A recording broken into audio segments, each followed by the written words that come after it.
Ďaleko v severoamerických horách ale dedinky si pokojne nažívali indiáni. Žili ako normálni ľudia. Chlapci sa učili sledovať stopy a vpívať ruku, dievčatá sa učili variť a šiť. Všetko bolo dobré, až kým sa do blízkosti tejto dedinky neprisťahovali kovboji.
Cestička zvolala s Bohom družice, chcem vidieť sveto tisíce. Zvolala s Bohom družice, chcem vidieť sveto tisíce. Letí do sveta, dýchou sa celá trblieta, druhý deň hlavu sklonenú má, plameňom horí od rána. Druhý deň hlavu sklonenú má, plameňom horí od rána.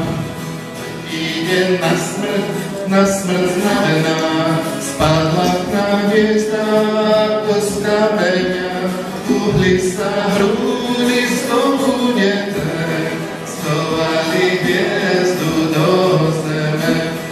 Uhli sa hrúdy stouneté, schovali hviezdu do zeme. Bola raz malá hviezdička, zjedla ju mliečná cestička, umrela hviezda malička, končí sa o nej pesnička. Umrela hviezda malička, končí sa o nej pesnička.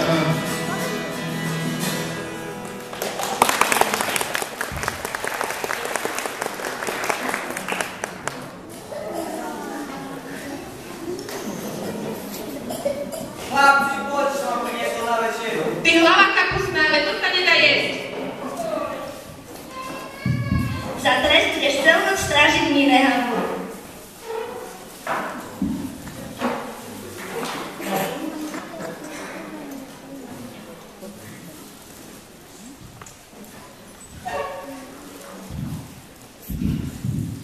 Prečo ťa vlastne zajali? No, ja vlastne ani neviem. Zdá sa mi, že chcú vykúpiť od môjho otca. Ja by som ťa aj pustil, ale chlapci mi ma za to určite spili. Ukáž ťa dobre priviazali.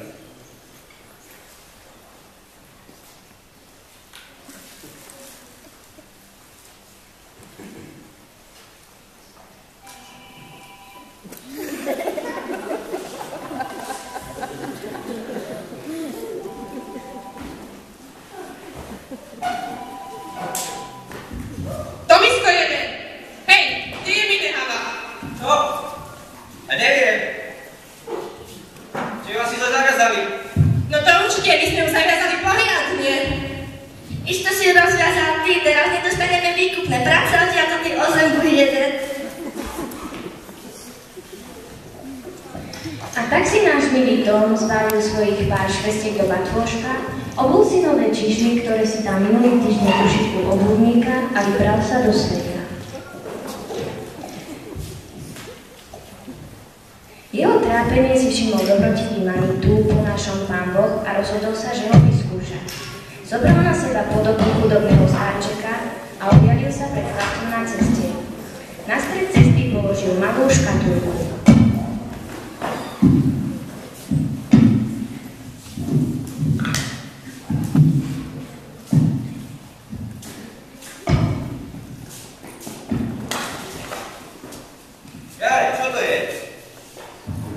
Kde si to potresnal predo mnou? Nemu to zanieť. Pane, niečo ste stratili. Môj vnúčik, ja si ďakujem. Máš láskavé srdce. Prosím vás, nemusíte táto cesta? Táto cesta? Do indiánskej osady mám taký pocit. Vidíš, že máte doradené nohy. Tu máte moje čižmy. Poďte sa nám viac uvakovne. Si láskavý, máš láskavé srdce. Celkom dobré.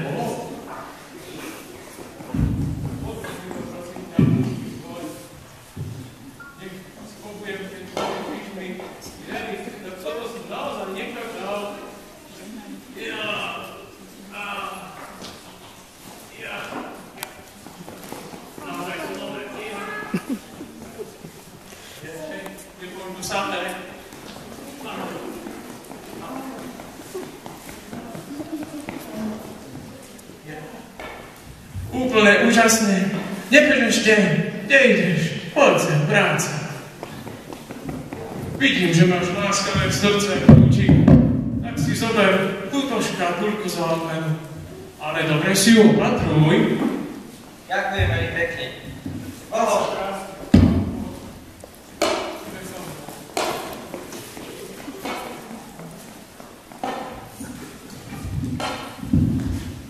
Čo nám môže byť?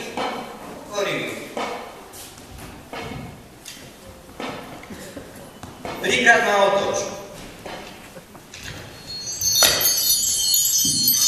Ja som byla ostronožka, pomôžem ti vždy, keď ma budeš potrebovať, len ma zabrať. Fíha, to sú mi ale veci. Tak ako by som mal byť taký smak? Peci sa tu na to. Nechajme si ho, sa tu nestáva, že počkáme, keď sa nám súdi vráti slov.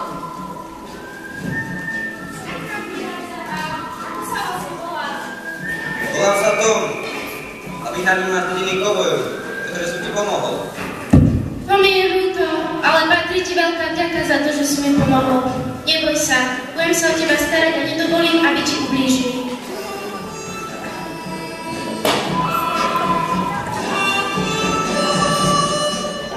Čo ty kontroluješ? Ty na niekoho napríklad bojete! Otec, veď to je on, ktorý ma oslobodil z dediny koubojov. Vyhnali ho kvôli mne. Ak je to tak, zostaví na nás, buď víta! To je skvelé, pokažem ti to tu.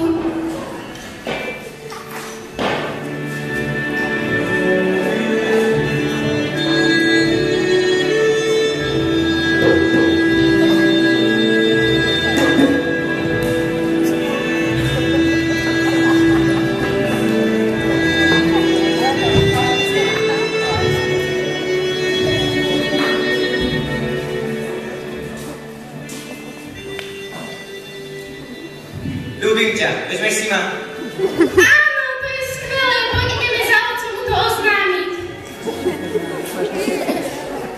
To ste zašli dvaja? Pán náčelník, ľúbim vašu dceru a chcel by som si ju vziať za ženu. No, keď je to tak musíš splniť jednu úlohu, ktorú ti dal. Ak nie, tak si vezme iného. Mojou úlohou bude prejsť tejto pec, poza ktorého vychádza slnko. Nastal večer a celá dedinka sa uložila na nočný spánok, až na Toma. Tom sedel pred výbavou a rozmýšľal, čo urobí. Zrazu dostal nápad. Vidím žarovnú ostrohu, zaujímavý úlos pro nožku.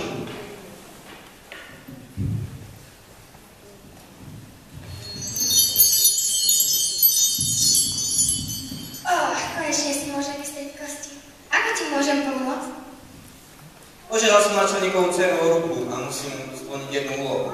Mám preniesť tam ten vrch, spoza ktorého vychádza slnko a potrebujem tvoju pomoc.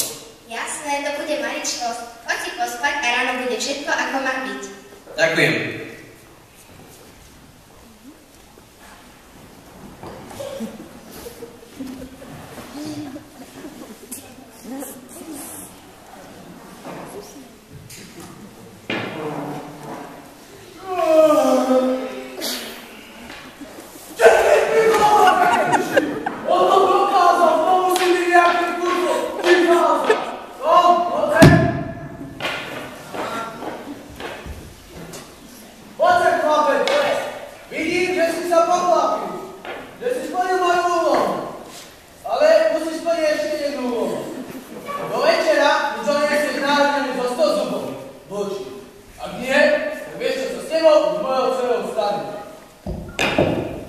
Tom neváhal, odišiel hlboko do lesa, kde ho nemohol nik vidieť a opäť zatočil hviezdičkou na ostrove.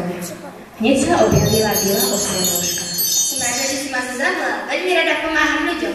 Čo to bude tentokrát? Ten náčelník mi zlezie na nervy. Ja sa mi dal nesplniteľnú úlohu. Mám spraviť nahrnutým zo 100 vočích zubov a potrebujem tvoju pomoc. Ja som vedela, že tie zuby niekto bude potreba. Preto som ich zbierala, kadela som chodia. Nech sa páči, tu máš zuby a šnúrku, stačí, keď si to napočieš. Ďakujem ti. Pom. Tom si zobral veci a doniesol ich do stanu, kde naliekal náhľadelník. Keď Minehava videla, že sa u neho svieti, potajme sa prikradla k nemu. Spolu v tichom rozhovore do rána naliekli náhľadelník. Ráno ho Tom odovzdal náčelníkovi.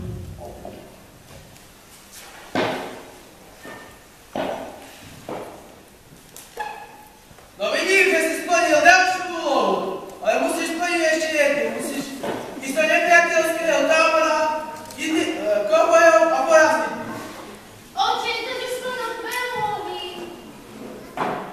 Láska pretrvá všetky problémy a musí si ťa poriadne zaslúžiť. Keď musím, tak musím. Nechoď, veď ťa môžu zabiť. Neboj, vrátim sa.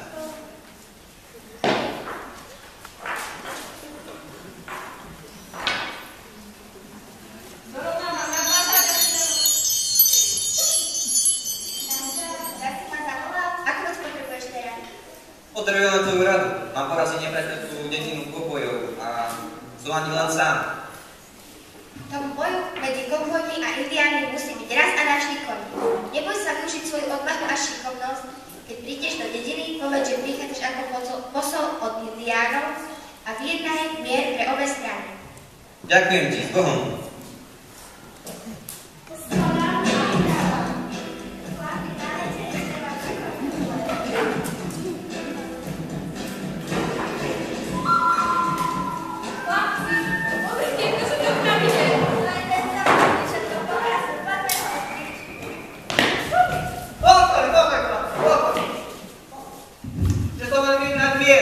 Medzi vami a medzi indiánmi.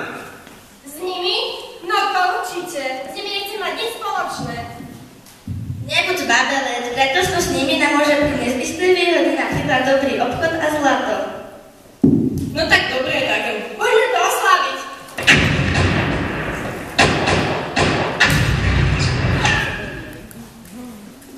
To je hrozné, asi ho zabili. Striedalo sa tam o 106. Dcera moja, chystaj sa na svadbu s koruným okom. Ale ja si ho nevezmem. Vezme tam hneď. Poď, tvoj ženík ťa už čaká. Ale ja tu nemám svojho ženicha. Som. A prijedol som až do pár mojich priateľov. A pán náčelník chce vám niečo povedať. Vážený náčelník, chceme zakúpať vojnovú sekeru a žiť s vami v miery. Túto našu dohodu potvrdí sa váš doma a vaše krásne dcery Minehavy. Pán náčelník, vaše náčelník, to nemusíte napustiť. Pred novou mojou priateľom tu najlepšie riešenie. Poďme oslaviť slavu našich zalúbených.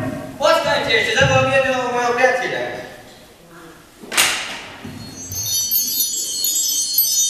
Ako ti môžem pomôcť?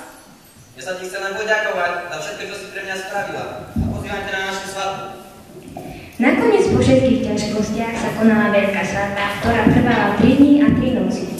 Všetci žili spolu v miery a v láske, až kým nepomreli. Tom sa neskôr stal náčelníkom, vládol múdro a rozumne so svojou ženou. Ostronožka zostala medzi nimi a z času na čas poradila Tomovi pri spravovaní jeho kmeňa.